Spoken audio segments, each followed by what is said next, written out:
banna bere ya bebeka wari banna bere ya bebeka anya benkelema mbadelue anya benkelema mbadelue anya benkel. jërë ngeen jëfati ci seen fasante coloré ak Best FM 101.2 kaddu gi di bàyyi ko fii ci carrière mbégte ak contentement di leen gunge ci seen émission leeral nag tey ñu am fi responsable bu mag nekk ci Alliance pour la République di Ousseynou Diouf Ousseynou salaamaaleykum. maaleykum salaam Raoul maa ngi lay ziar bu baax di nuyu waa Best FM ak auditeurs ak waa Thiès ñuy déglu yëpp. mu nekk mbégte ci ñun ñu lay dalal comme chaque fois rek bu ñu defee appel à vous tu réponds présent di la jaajëfal ci loolu di jaajëfal également ñi nga xam ne ñooy ànd ak ñun waxtu wu jot ci heure bi Ousseynou dañuy dem directement ci waxtaan wi gestion Covid 19 bi ñu gis ci tàmbali la nga amoon ci taxawaay bu am solo boo ci doon dikkaat ak ñi ñuy déglu Ousseynou Diouf responsable APR ban taxawaay la am ci gestion Covid 19 bi mu duggee fii ci dëkk bi ba léegi. waaw xam nga Covid 19 bi dafa nekk mbir ba nga xam ne dafa ñëw dal ci kaw Sénégal comme ni mu dalee ci kaw waa àdduna mu nekkoon mbetteel bu rëy. nekk itam jafe-jafe ci askan wi. suñu taxawaay en tant que ndaw politique mais itam en tant que doomu dëkk bi nekkoon vraiment xool lépp la nga xam ne war nañ ko mën a def ngir jàppale askan wi ci saafara jàngoro bi et puis jàppale leen ci seeni mbiri àdduna. loolu moo taxoon vraiment ñu dans un premier temps bi ñu njëkkee commencé ñu ciblé les daara yóbbu fa ay eau de javel yóbbu fa ay gel yóbbu fa ay masque bu ñu jógee ci loolu itam bon vraiment wut nañ ay quelques packs alimentaires jox ko jigéen ñi nga xam ne ñoo nekk ak ñun di ñu jàppale ci wàllu politique mais itam may fàttali ne le port des masques bokk na ci ñi njëkk a taxaw fii ne nañ ko def un port généralisé ngir pour rendre obligatoire le port de masque boobu ñun gisoon nañ ne Thiessois yi comme Sénégalais yi gëmuñu woon feebar bi et puis ñoo ngi doon dox di vaquer à leurs occupations comme si de rien n'était.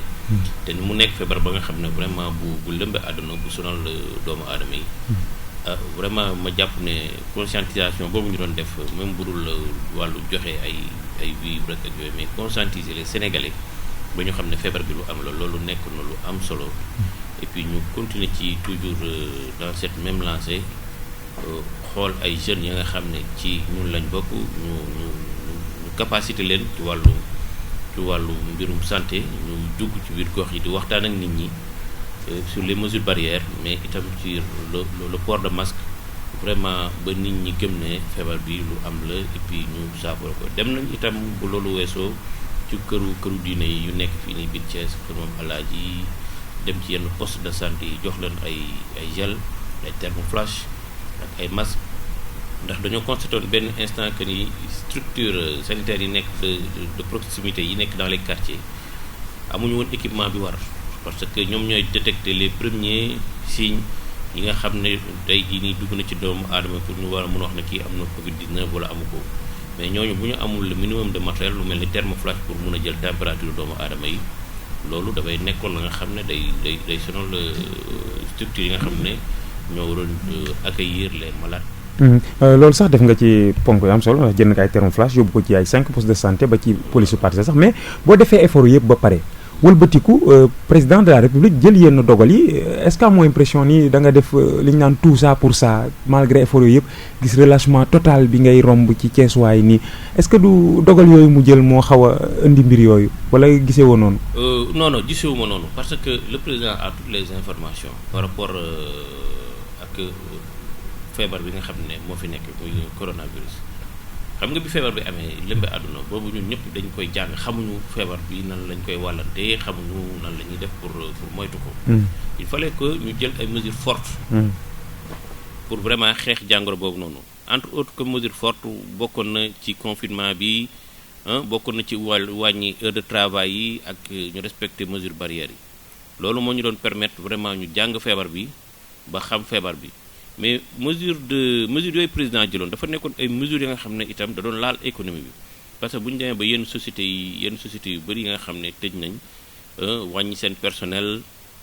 loolu dafay laal économie bi bu baax a baax bon te ñun ñëpp xam nañ ne sénégalais yi ak ñu ci ëpp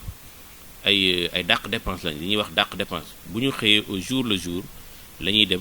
lijjanti lu ñuy dundee ba suba ñu ne suba yàlla la. léegi nag bu fekkee da ngay gérer société bu mel noonu nga jël ay mesures fortes yi nga xam ne day am impact ci seen vécu quotidien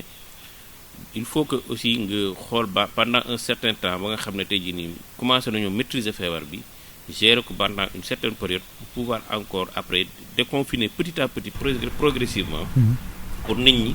mën di continuer di wéy encore di dem ci seen activité parce que tamit nit ñi mënuñoo tëju ci biir kër yi te duñu dund il faut que ñu dund loolu moo tax vraiment président après jël mesure yooyu progressivement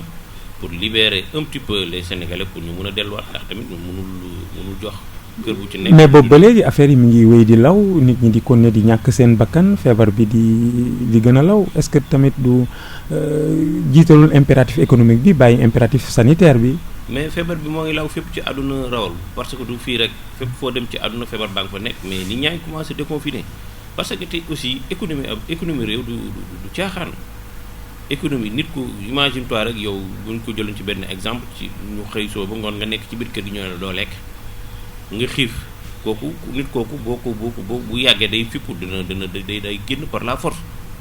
moo tax aussi il faut que ñu xam ne raison économique bi c'est bon vraiment nekk na aspect ba nga xam ne il fallait que ñu déconfiner pour nit ñi mën a dem dund mais du tee itam ñu xamal nit ñi comme quoi que ni la maladie elle est là elle est réelle il faut que ñu jàng dund ak feebar bi moytu yu bëri yi nga xam ne moom ñuy wax respecter li nga xam ne waa kër ministère de la santé moom lañ digle parce que feebar bi dafay nekk mënatuñ ko moytu feebar la ba nga xam ne moo ngi ci ngelaw li moo ngi fépp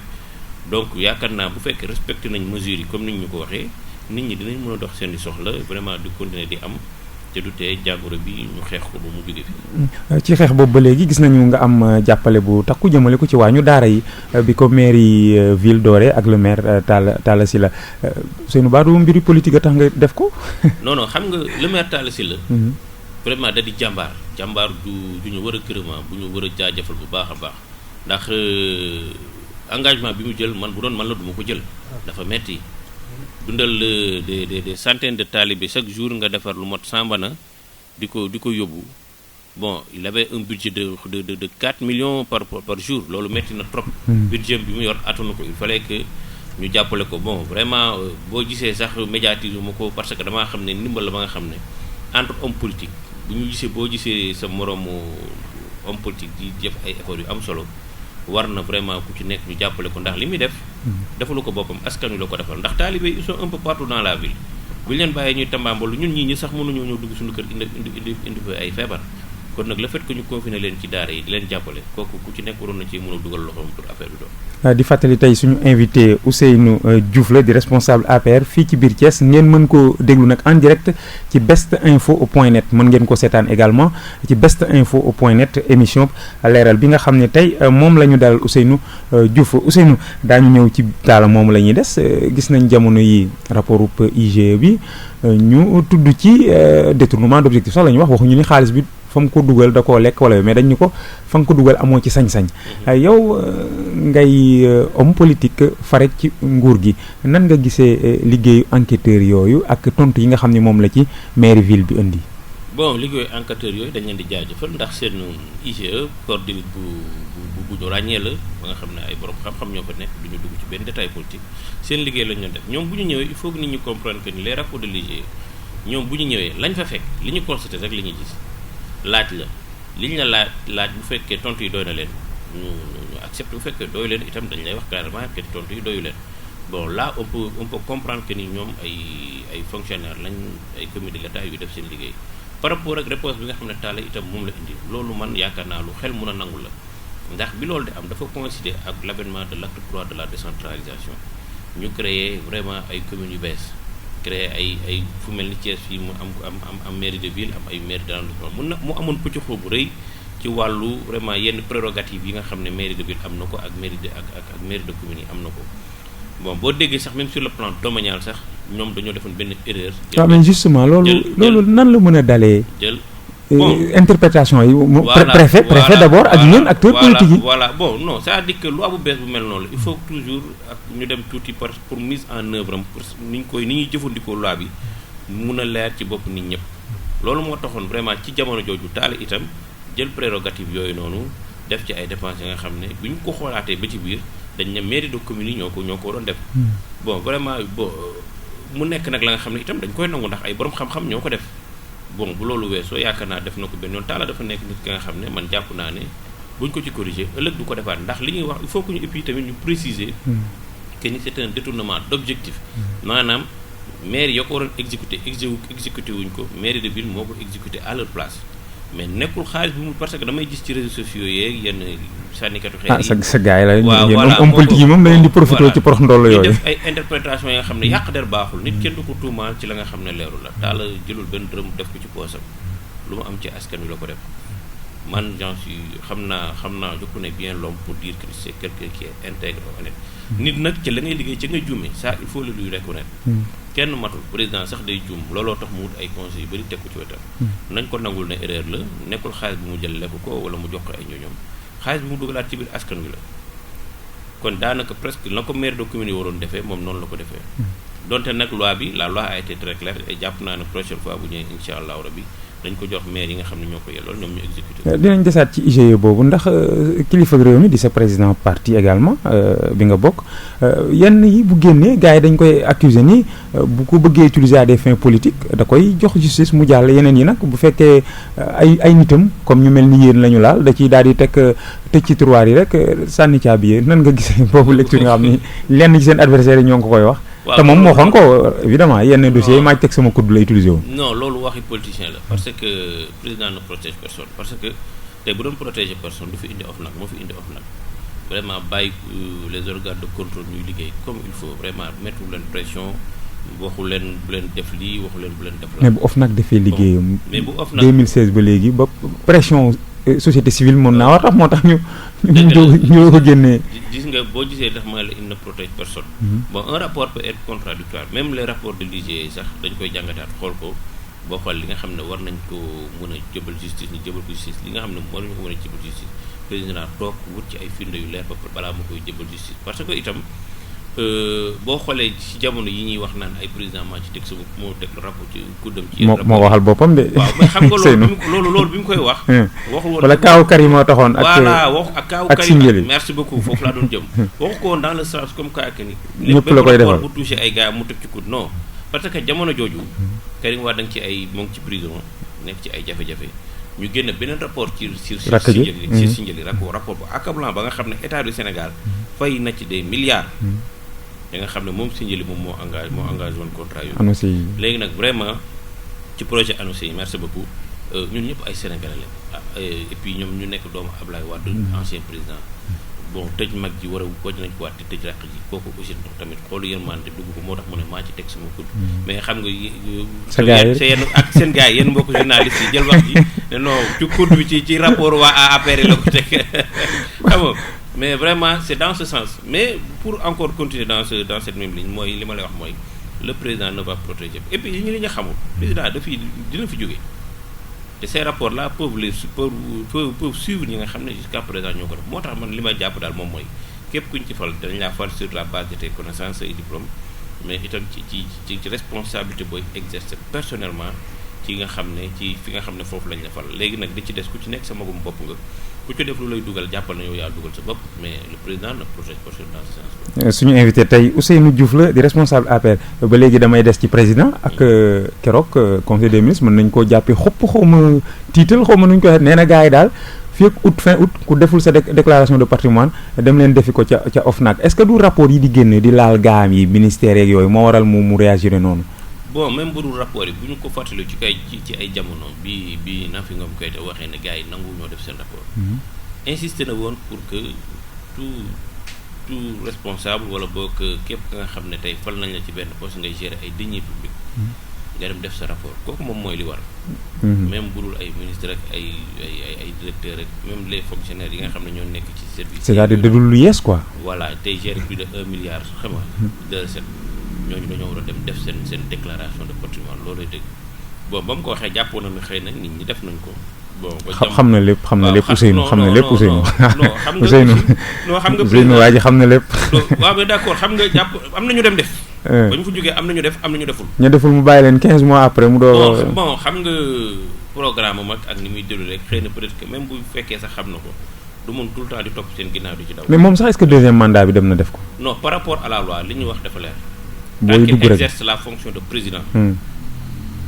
benn déclaration bi mu defoon ci lay yem parce que jusqu'à présent il est le président du Sénégal bu fekkoon yemalewuñ ko ci wàllu fonction dañ ne ci wàllu mandat. kon bu mandat bee jeexee dafa renouveler waat mais dañ ne tant qu'il exerce la fonction de président te jusqu'à présent il est président à sa sortie bon yàllaa xam vraiment bu fiy jógee moom ci lay war a defaat ci la ñuy war a defaat. yàllaa xam benn mandat ko dese ngeen yàllaa xam wala da nga jàpp ni war naa mën a def yeneen. waaw mais xam nga waxi mandat moom. du question ne. boo nee yàllaa xam day mel ni nattuñu ko ci temps bi de. te nattal nañ ko de. xam nga bu ñu nee yàllaa xam yàlla moo yar bakken bi parce que tey jii boo xëy jug dox say soxla sax yàlla la neex quoi moo tax ma ne yàlla xam. Ousseynou Diop di fàtte ne ni ñu seetaan tamit ci verseninfo.net di ñu fa déglu également Ousseynou dañuy ñëwaat nag ci biir Thiès tuuti. Ousseynou gars yi ñoo ngi samp seen dënd rek yow fa nga dëkkee social yàgg nga ci dëgg la mais gars yi ne nañu da ngaa bëgg palaasu maire ba moo tax naa yi nga sóobu ci bu baax fës ci lool sax ndax Ousseynou candidat la ci élection yi ñu dëgmal bu fekkee dina am. waaw kooku waxoon naa ci waxaat naa ci dama ci dellu si waat Ousseynou Diouf est candidat à la mairie de la zone ouest de Thiès loolu moom vraiment su ma yéene la. ndax li ma jaral moom maa ko xam am naa ci maa ngi ci liggéey bu am solo mais itam ñaan naa suma parti ak coalition bi nga xam ne bokk naa ci ñu jàppale ma ci loolu ba nga xam ne loolu dina mun a antu ndax sori naa ci daal ci wàllu liggéey bi et puis ci waxtaan ceeg doomu aadama yeeg ñëpp ñi nga xam ne seq naa ko moom. say kilifa parti bi fii ci département bi Augustin Tine la est-ce que jot ngeen cee waxtaan pour mu jàppale la moom wala parti bi samp la ci local yi ñu dëgmal at ma la di ñëw. jot naa cee waxtaan ndax at bi ñu génn muy 2019 bi jëm 2020 bi ci décembre bi woon na ma ko niveau du palais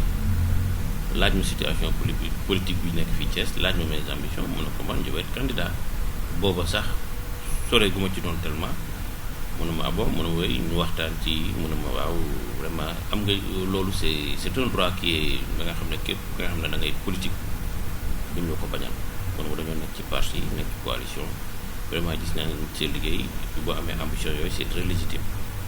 mais nañ ci waxtaanaat incha allah rabbi ba ñëpp ba mu nekk consensus ñun ñëpp ñu war la ci mën a jàppale.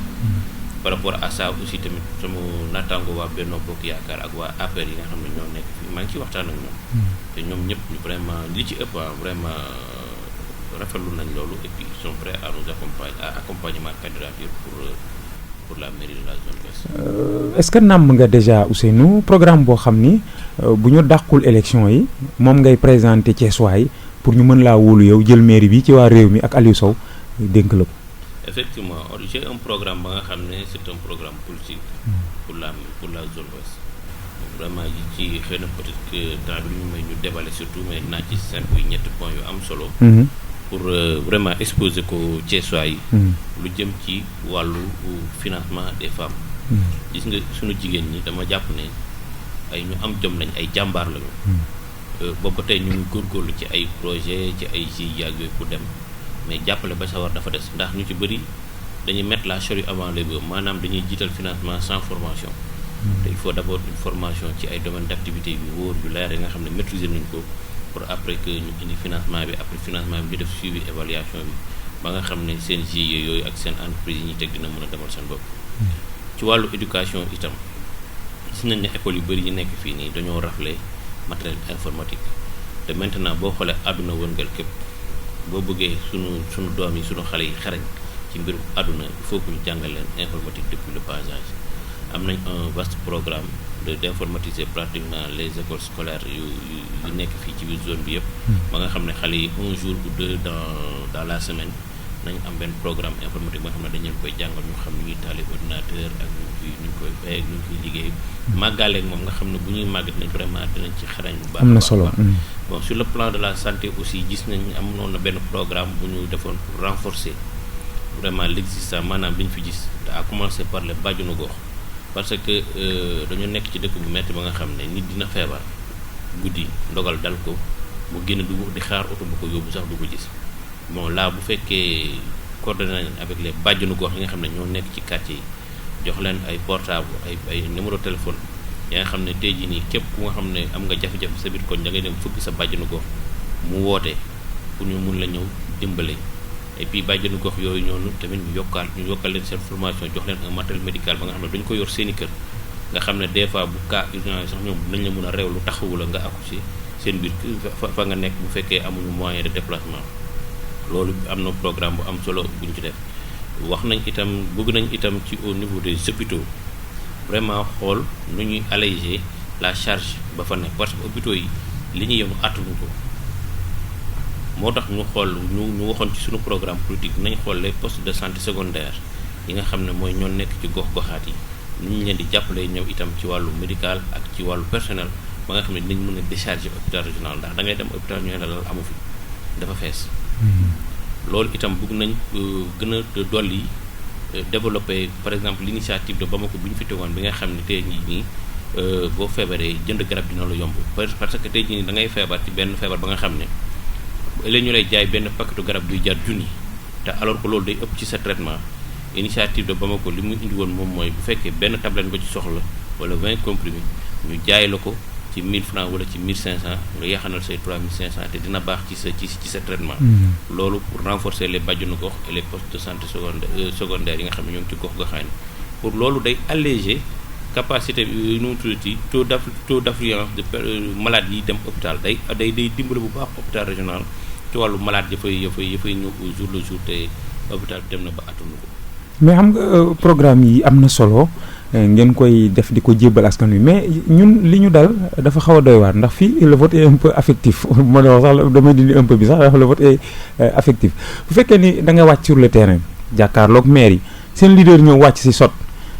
comme bu sentiree ni affaire yi mu ngi yëngu comme élection locale yu mujj yi moom ci boobu moo ñëw campagne est-ce que jàpp nga ni malgré présence su leader boobu yow mën nga nangu mairie bi ci Aliou Sow ci gaa yi réew mi. waaw xam nga politique moom dox ak wax la. yàgg nañ ci ñoo ngi ciy bëgg a def plus de 10 ans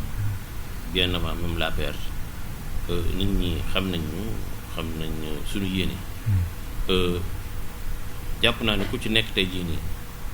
booy kaas parce que Thiès waay boo gisee benn instant sax.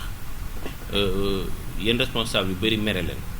bu ñu naan dëkk bi dafa nii dañ naan leen dem leen ci ka ngeen jiital ka ngeen faloon maire te ñoom gisatuñ ko qu'est-ce que cela veut dire cela veut dire que tey jii nii élection locale élection gox-goxaan la. nekkul na man damaa bokk APR ba waa kër Macky Sall laay voter wala damaa bokk Rewmi ba waa kër Idrissa Seck laay voter Thiès laa dëkk doomu Thiès laa zone bii kat quartier zone bi ma dëkk commune bi ma dëkk diw taxawaayam am naa yaakaar na buñ ko jiitalee. commune bi dana dox moo fexe koo jiital man yaakaar naa loolu moom mooy te ji nii choix bi gën a baax pour Thiessois yi am ay doomu Thiès yu mun a defar seen dëkk nekkul affaire Macky Sall nekkul affaire Idrissa Seck nekkul affaire beneen parti léegi nag ñoom Thiessois yi nga xam ne ñoom ñooy tànn on leur met devant le fait accompli ndax tey jii nii bu doxul ñu yuuxu na doxul te bëgg nañ dëkk bi dox kon nañu xool doomu Thiès yi nga xam ne am nañ yéene pour defar dëkk bi ñoom ñu jiital lañ ñun nag mënuñu lu dul dox ak wax ak présenter suñu candidature pour ñu votalu tamit dañuy xam ne loolu la yàlla dogal ñu delluwaat ci la ñu nekkoon continuer di liggéey suñu biir. mais est-ce que gisoo ko ni Ousseynou changer doxalin bi ñuy tànnee maire bi ñuy voté gënul ci yéen ñi nga xamante ni da ngeen a ñëw bëgg a jël place yooyu bu ñu gisee ni ñenn ñi par exemple bu leen yenn candidature yi arrangé wul dañuy dëxañ seeni nit ci conseil yi bu tànn nga jotee ñu ne ko bul voter Ousseynou am naa fi 11 yoo xam ne man lañ àndeel 7 yi ñoo rek Ousseynou ma dugal leen ci lycée dès le départ mu faussé jeu bi carrément est-ce que gisoo ni ñuy tànnee maire dañ ko war a seetaat fii Sénégal. mais effectivement moi je suis d'accord pour ça ni ñuy tànnee dañ ko war a seetaat parce que tey jii nii nit ñi ci casquette politique rek la ñuy demee. mais tey jii nii amul tey jii nii man gisuma fii au Sénégal amul benn candidat bu ma gis mu ñëw exposer un programme nit ñi validé ko te noonu la waroon demee. comme ni ñuy tànnee président. voilà noonu la waroon comme ni ñuy tànnee président man maire laa bëgg a nekk yow maire nga bëgg a nekk keneen maire la bëgg a nekk. ñu boobu ñu woote benn conseil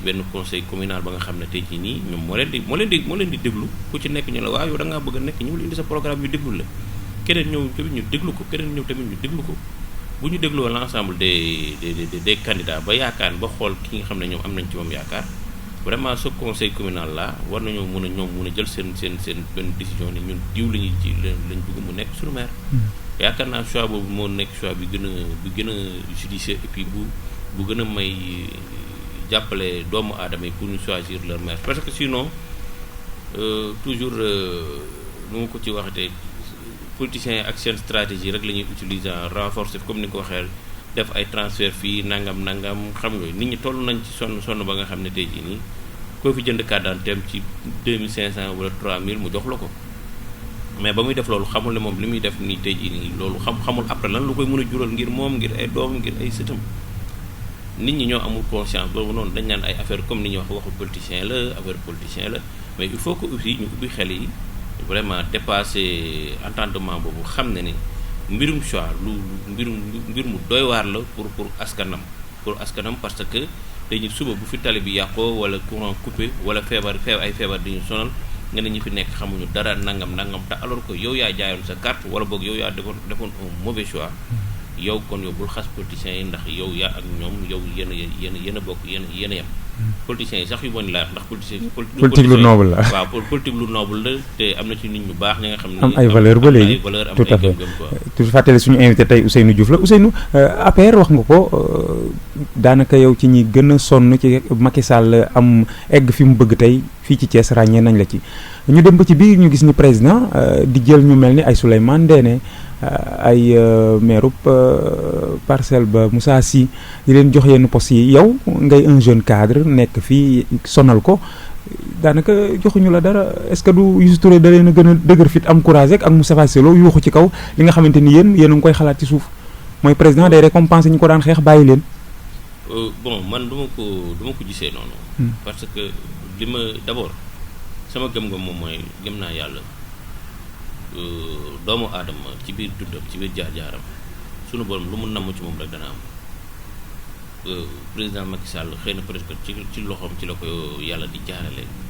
mais yàlla sunu borom man li ma gëm moom mooy yàlla sunu borom moom mooy joxe ndombal tànk moom mooy joxe ay responsabilité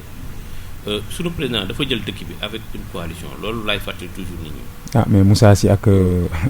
Souleymane Ndéné kay nag. waaw bi fu ñu leen récompensé mën faa nommé ab Ousseynou Diouf PCA wala directeur bu société. xam nga bi muy jëlee dëkk bi ak coalition.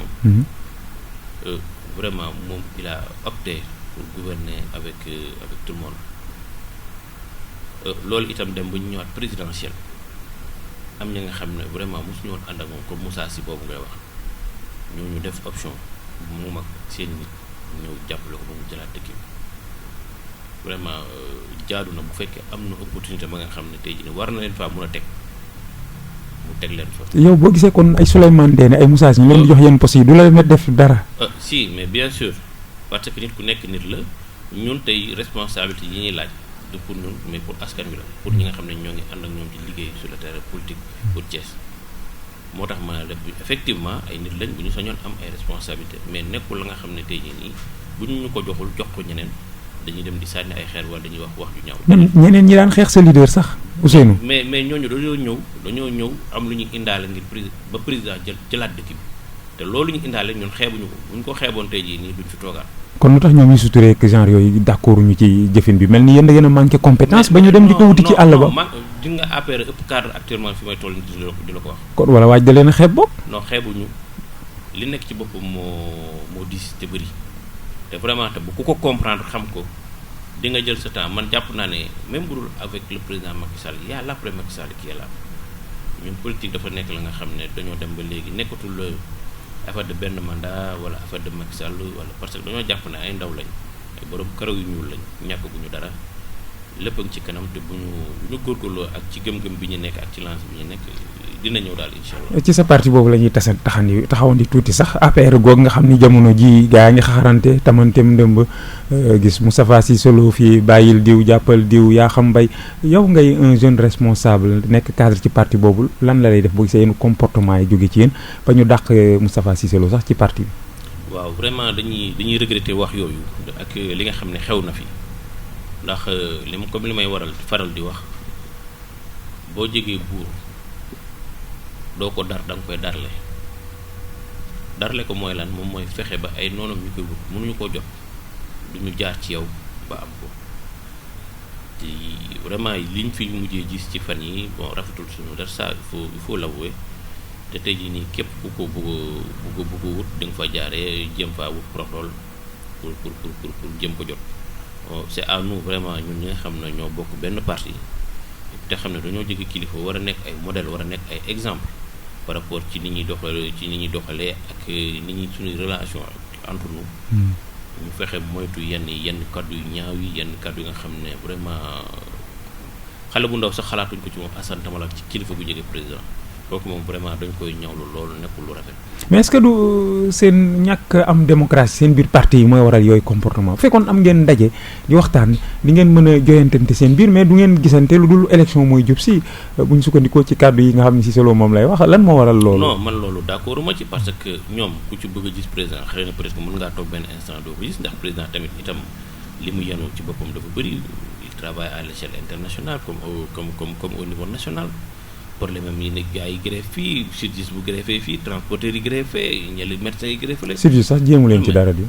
bon xam taal rek la seen ministre li mu yenu dafa bëri de telle sorte que aussi boo toogee benn instant mënoo ko jot xamal ne waa ji dafa nekk ci liggéey te et puis nit la day am benn instant il faut mu noppalu boo ko yàlla mayee boppam féex tuuti mais dina dajaloo ak ay nitam ku ci nekk la metti mu wax la ko man li ma d'accordul moom mooy porte presse am naa lu ma metti damay dem ci réseaux sociaux yi wala damay dem ci média bi waxal sama morom lu ñaaw pour nangam pour président yokku loolu genre forme de chantage la c'est pas bon parce que ñoom ku ci nekk président wàccoon na ak yow ñoom ñu koy def ndax dañoo àndaloon ak moom xeexle ko mu àndaat ak ñoom jox leen ni teraanga te ku ci nekk président wàccoon ak yow mais ngalawaay am na nga xam ne li ñu naan le linge sale se lave en famille du ci mbedd du ci ay presse du ci yooyu lañ koy defee. parce que xëy na comme ni ma la ko waxee gis président yombul mais am na diir ba nga xam ne buñ fa tollee ñoom dinañ dajaloo waxtaan seen biir. ni ci commission de discipline bi doxalee nag est-ce que ànd nga ci yow. bala ñu laajte rek dàqwaa ji te wax ju ñaaw ji jógewul ci moom dong. mais c'est très normal man tey. ñu sanctionné Cissé Lo dong. mais man dama nekk ci parti parce que moom lañ dégg ay saagam. man dama nekk ci parti lu parti ba doxal dama ciy ànd moom lañ dégg ay saagam dégguma saaga Farba dégguma saaga yaa xam. et c'est pas la première fois li nit ñi xam. justement te mosu leen koo sanctionné. non muñal nañ ko lu bëri c'est pourtant moo tax bu nit ñi di wax naan dañoo yàkkamti nangam président muñal na Cissé Lo lu bëri tey jii nii am na la nga xam ne Cissé Lo lu kenn ñemul président def président moom moo koy def c'est pour vous dire qu'on l'a longtemps géré mais nag comme ni ko président waxee trop c'est trop nit ki am na benn instant nit ñaan ko xamul buur saay na ñoo la buur denn ndax ma liberté commence s'arrête là au commencer des autres man tey waruma mën a am sañ-sañ jël ay saaga ndey di la ko yóbbante wala di la ko jox loolu rafetul ci ay kilifa. ci président moom la ñuy jeexale sax Ousseynou ñu gis suuf si bëri coow lool Ndingler benn la ci par exemple kii am suuf droit d'usage dem fexe ba mu nekk droit de propriété président signé mu am bail même bu jaaree circuit bi mu war a jaar yépp est-ce que loolu normal na ci dëkk bu ñuy wax gouvernance sobre et vertueuse benn nit yow nga signal ko mu yóbbu lu toll noonu ci suuf ba mu jur coow li yépp d'ailleurs Aly Ngouille Ndiaye sax mi ngi Ndingler ngir di rataxal diggante. waaw xam nga mbirum suuf dafa nekk mbirum sensible ba nga xam ne bëri na dëkk yu bëri yu tàkk suuf mbirum suuf bokk na ci li leen taal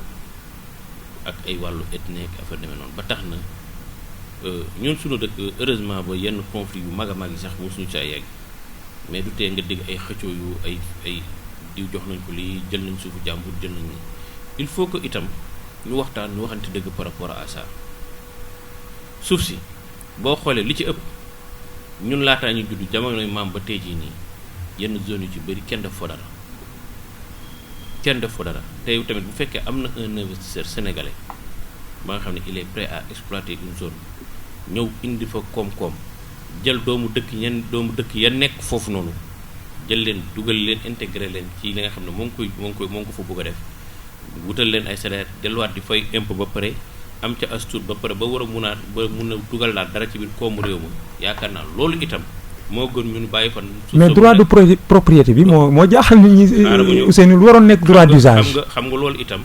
moo gën ñu bàyyi fa suuf sa mu nekk ab nandu foy ba nga xam ne tey jii nii dañuy xëy ay promoteur rek wala keneen dagg ko jaay lu ne am na fi. mais Ousseynou li mu nekk droit de propriété moo tax mu garaaw. xam nga droit de propriété ñoo ngi koy mun a wax. ñu jël mbokk moomu doo ko wéyal waxtaan wi li ñu dese bëriwul nag man maa kii woon asalaamaaleykum mbokk. maaleykum salaam Best FM. waaw soxna si. waaw maa ngi en direct jërëjëf yaa ngi en direct waaw. waaw ça va maa ngi Ousseynou Diouf moo nekk émission. Ousseynou mi ngi lay déglu waaw. waaw Ousseynou ñoo ngi koy nuyu di ko ziar man madame Ndiaye man Ndiaye Diène maa koy nuyu di ko ziar ak réseau des femmes de développement de Thiès moom moo góor di taxawee ci zone ouest bi lu mucc ay wax dëgg yàlla nekk kenn ku nga xamante ni nii moom bu fekkoon ni mat na ñaar ak ñetti ci Thiès kenn waxatu ko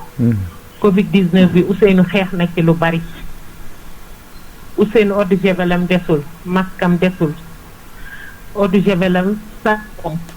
lépp Ousseynou mi ngi koy dem thermoflash yi dem na ba ci église bi fu nga xamante ni loxo nit demu fa rek Ousseynou dem na fa mi ngi ci askan wi Ousseynou Diouf moom wax dëgg yàlla li mu def ci Covid 19 bi yàlla na ko yàlla fay. amiin amiin. parce que jàmbaar la te yemale ko ci ouest bi de fépp la dugal loxoom. jërëjëf Ousseynou Diouf mooy jeune bu nga xamante ni fii ci Thiès kenn amul ñaari Ousseynou Diouf kenn amu ko. jërëjëf wax dëgg yàlla li ñu soxla ci dëkkandoo soxla ko ci citoyen vraiment mi ngi ci dox wàllam ba mat sëkk.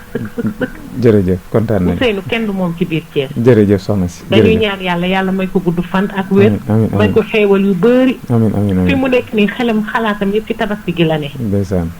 bien que Covid bi jàpp na nit ñi waaye ma ngay seet lu mu yëkkati pour teg ko ci loxo nit ñi kon Ousseynou Diouf moom jaaraama Ousseynou Diouf. jërëjëf soxna si kontaan nañ ci moom bu baax a baax kenn amul fayam yàlla na ko yàlla fay. korite gi daan na ko. korite gi daan na ko ñëpp dañoo daw làkk waaye Ousseynou dafa taxaw jàkkaarloo korite jàkkaarloo nit ñi. jàkkaarloo jigéen ñi. jërëjëf maa ngi jéggalu waxtu yi moo xat jërëjëf. waaw jërëjëf moo nga dina bàyyi keneen woote rek après ñu wéyal mais Ousseynou daa mel ni am nga une longueur d'avance sur vos adversaires politiques ni ndaw si waxee moom daa mel ni bu ñu dàqul élection yi nga defal gaa yi mbir de ci président la ñuy dellu si Ousseynou droit d'usage ak droit de propriété dafa ni différence bi mooy fi mu nekk Babacar bu ko neexoon bu Sedima nekkee am faillite mu sàkkal pexe teene yooyu parce que moo ko moom am na bàyyi mais bu doon droit d'usage bi lañ yem bu président signé wuloon loolu du mën a nekk moo tax man la est-ce que du jafe-jafe ci au niveau ci gouvernement yi la ci yéen waa APR. waaw non pas au niveau du président gouvernement au niveau du gouvernement loolu dafa nekk mbir ma nga xam ne itam waxtaan ak sottante xalaat rek lay laaj ndax droit de propriété mënoo koo jox ka nga xam ne tey jii nii c'est pas un investisseur surtout pour des grandes superficies yu day noonu tey jii nii un investisseur mënul ne damay investir am ay partenaires au développement yu koy accompagner wala boog des institutions financières yu koy accompagner ci développement am ba pare mu nekk une terre ba nga xam ne c'est une terre du domaine national ou bien une terre qui appartient à quelqu'un d'autre terre ba nga xam ne keneen a ko moom non loolu c'est pas possible parce que bailleurs yi lay jàppale booloo boog ñi lay jox ñi nga xam ne ils sont prêts à te financer pour jàppale la ci sa projet ba nga xam ne ça coûte des milliards dañuy bëgg mu nekk suuf sa nga xam ne tey jii nii ci sa moomeelu bopp lay nekk ba pare mu constituer une garantie par rapport à l'investissement parce que institution financière yooyu yi lay jàppale yi nga xam ne tey jii nii ñoo lay jàpp parce que man dégg naa Babacar Ngom mu ne pour projet abattoir ginaar yi mu defar rek financé na ci 11 milliards te ay banque ko jàppale tey jii ni bu waree encore Ndingler mu war fa def des milliards ay banque war ko mën a jàppale duñ ko jàppale ci suuf sa nga xam ne moom moomu ko wala suuf sa nga xam ne ay jàmbur ko moom wala domaine national la tey jii nii bu projet ba doxul Babacar Ngom day daw xaalisu banque ba nax saay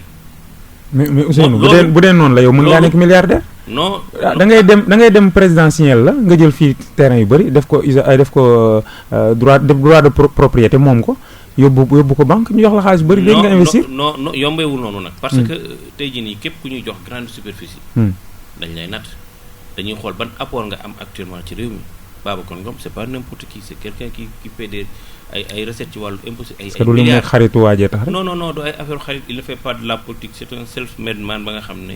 moom moo defar boppam ci wàllu liggéey ci wàllu daan dooleem man Ousseynou Diouf bu ma ñëwoon tey jii xëy ñu ne nañu ma jox 300 hectares état bi dañ naan yow bu ñu fontol yow terrain 300 mètres carrés sax mënoo koo liggéey ñëw naan ñu jox ma 300 hectares kon état bi itam xam na bu baax ñi muy jox yenn suuf yi te dañ koy tegal des projets viables ya nga xam ne ñoom dañ koy topp joxuñu ko rek pour mu am titre foncier après dem dag ko jaay non boo nee projet bay laa fa def état bi da lay topp bu fekkee dafa am li ñuy wax changement de destination état bi day nanguwaat suufam. noonu la war a demee mais. gars yi noonu lay demee noonu lay demee sax. noonu lay demee pour genre projet yi mel noonu bu fekkee vraiment da nga projet bii laa fa bëgg a def. ñu jox la ko après nga wëññe ñu journewaat bis nga ne jaay ko dagg ko di jaay état ba day nanguwaat suuf si ndax loolu la ñuy wax changement d'objectif wala changement de destination. li ñu sërale woon Diane Ousseynou say relation ak Ndeye Tické Ndiaye. waaw Ndeye Tické suma jigéen la suma xarit la vraiment di jàmbaar ja nga xam ne moo ngi ci biir parti bi di góorgóorlu di ñaan jigéen ju mën góor vraiment ma koy rafetlu ñuy collaborer ci collaboration bu saine collaboration amul activité bu muy def tudduma ko. yeneen leader yi Siré Dia. ñoom ñëpp daanaka bu ñu ko Ousseynou daanaka amul noonu ci parti xëy na peut-être que nag nit ambition yooyu dalante yooyu rek. ambition sax même ak lu mu mën a dalante man politique du ma jaral mooy noonu kenn man loolu kooku man dama ko forger personnellement tey jii nii nag nit mun naa bañ a comprendre ay ambition Ousseynou mere ko wala nangam mais man képp ka nga xam ne maa ngi bokk ak yow langue politique ma bokk ak yow parti ko ma bañ a bokk ak yow parti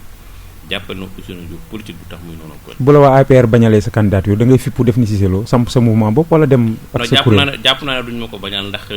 ñu ci bëri pare nañ pour vraiment pousse ma ndax nag ay jamono da doon am ñoom ñooñu kuñ ci choisir ma am samay ambition ma jël ko lem ko denc ko jàppale la ba nga ba li ñu la am li nga bëggoon def nga def ko kon nag tey yaakaar naa bu ma tollee ci sama nënd.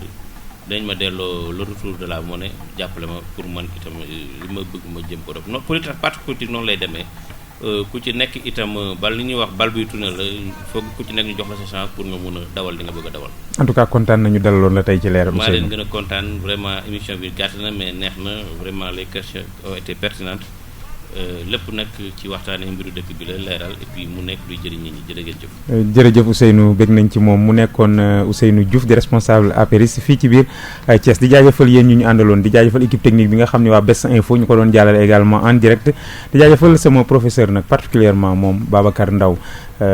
nekk fii ci Sud FM moom Babacar di ko jaajëfal la directrice de la rajo Mame Sène ak El Hadj Faye ak tout le personnel di leen jox rendez-vous kon talaata ndegam neex na yàlla ci beneen émission Leral jërë ngeen jëf bon week-end à tous.